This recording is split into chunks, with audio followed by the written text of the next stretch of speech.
So I want to start with a somewhat philosophical idea that in an important way underpins this entire discussion about the education system in South Africa and the commentary that I would like to make about the Bela Bill. And this is what I describe as the dermatology problem.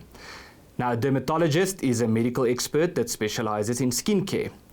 And any dermatologist would know that too much exposure to the sun or to sun rays could expose you to potential skin cancer. And as a result, many dermatologists would warn you not to spend too much time in the sun because that would be their expert medical advice.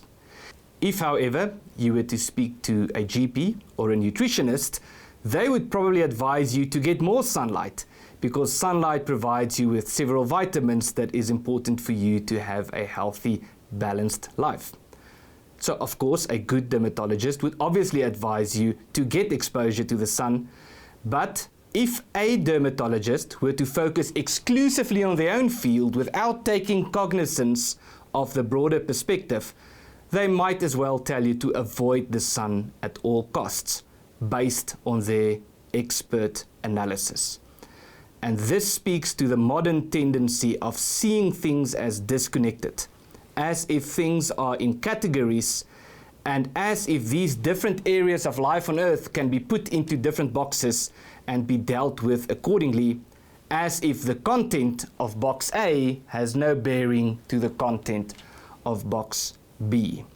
Now, there is value in categorization. It helps us to make sense of the world, which is very complex indeed. And there is also and especially value in specialization, which is necessary in a world of advanced sciences where we would certainly stall if the world were to be filled with generalists who knew a little about everything, but no one who knew a lot about one thing. So the point is that categorization and specialization with regard to certain fields is important, but it can also go off the rails. And this was, as an example, especially evident during the COVID-19 pandemic, where it was quite remarkable to see how people's analysis of the situation was shaped by their personal frame of reference or their expertise.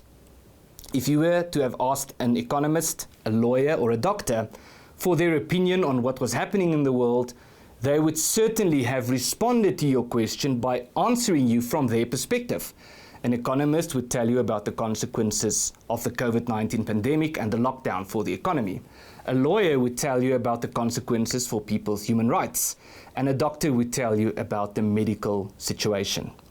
Now, this is all perfectly understandable, but it does present a very serious problem if we start attaching value to the opinion of the economist as if the opinion of the doctor is irrelevant, or to the opinion of the doctor as if the concerns of the lawyer don't exist. Now, why is all of this relevant?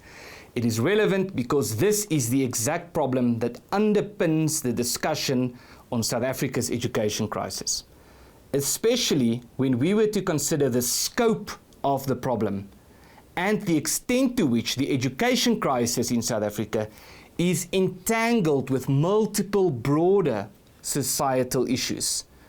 If we consider the proposed solutions that the government would like us to believe would solve the problem, and especially the fact that these proposed solutions evidently only seek to fix a very particular aspect of a very particular problem without considering the broader societal problems and the broader societal consequences of these proposed solutions.